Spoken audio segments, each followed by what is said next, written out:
Ассаламу алейкум туғандар.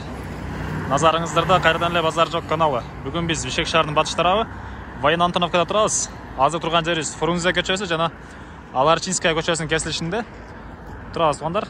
Ушул Аларчинская көчөсү менен түндүктү карай 1 километрдей басканда бизде бир сатылуучу үй бар экен.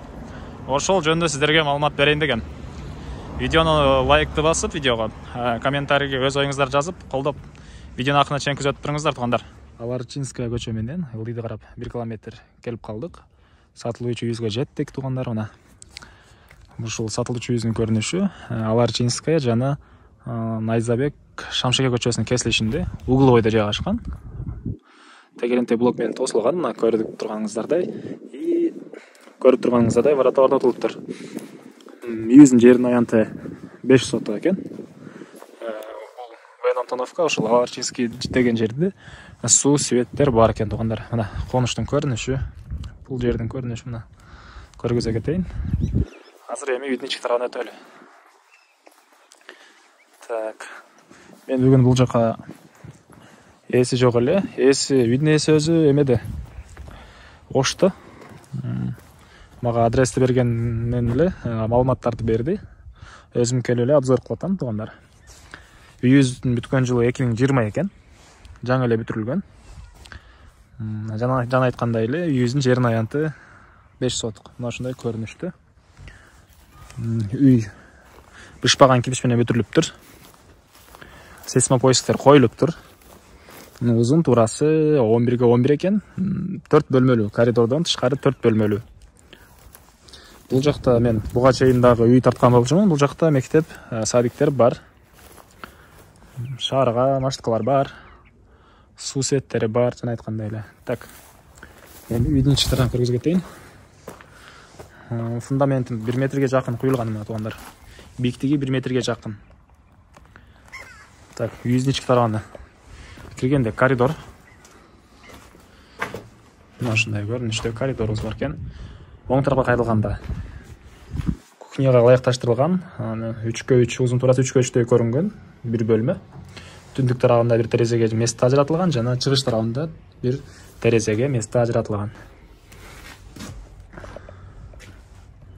Так, андан ары кайрыле коридорубуз менен барып, оңго кайрылганда коридордун уландысын дейбизби же бул жакка да эшик коюп бир детский бөлмө кылып алсаңыз деле болот. Бул форточкаларга месте калтырылыптыр. Бул жак кухняга деле болжолдонгон окшойт, кухня кылганга. Кыскасы ушундай бөлмө бар бул жерде. Андан кийин ушул жерден сол тарапка кайрылганда дагы бир бөлмөбүз бар. 3,5 × 3,5 көрүнөт узун туурасы. Түндүк тарабында бир терезеге месте ажыратылган. Андан ары кареле коридордобуз. Коридордон түз киргенде бул жакта биздин зал жайгашыптыр. Узун туурасы 3,5 × 5 6 көрүнөт туғандар. Эси ал жөнүндө маалымат берген эмес болчу. Мына ушундай көрүнүштө. Кимден кимге кызык болсо келип көрсөңүздөр деле болот. Чоң зал экен. И коридордон сол тарапка кайрылганда бул жакта дагы бир бөлмө жайгашкан мына. Түштүк тарабында 2 терезеге месте ажыратылган. Өйдө тарабы ушул даражага чейин бүтүрүлгөн. Жаңы салынган. 2020 бүткөн бул үй. И ички тарабы толук бүтө элек туғандар. Мына ушундай көрүнүштө ички тарабы.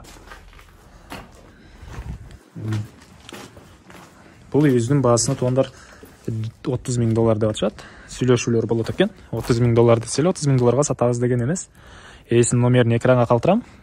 Кимге кызык болсо, кимге үй жаккан болсо, звонок кылып көрүңүздөр. Канчага чейин скидка болот, эмне болот, дагы кандайдыр бир маалыматтар кызыктырган болсо көрсөңүздөр болот. Кызыл китеби жөнүндө айтпадым окшойт бул үйдүн. Кызыл китеби бар туғандар. Үйүбүздүн кызыл китеби бар. Мына ушундай көрүнүштө. Азыр сиздерге түндүк тараптан дагы көрүнүшүнү көргөзө кетейин үйдүн. Бул үйүбүздүн түндүк тараптан көрүнүшү. Ушундай туғандар. Анан комментарийге өз оюңуздарды жазып кетиңиздер. Кандайдыр менден катачылыктар болсо же кандайдыр ой пикирлериңиздер болсо жазып кетиңиздер. И бизде Instagram жана TikTok баракчалары бар. Ал жака кирсеңиздер да болот. Анын деле базар жок деп английский буква менен издесеңиздер табасыздар. Телеграмда үй жер деген группабыз бар. Ал жака да кирсеңиздер болот. Баарын ссылкасын описанияга калтырам. Бул видеого лайктан басып, комментарийге өз оюңуздар жазып кетиңиздер. Кийинки чыгарышка чейин саламатта калыңыздар, туугандар.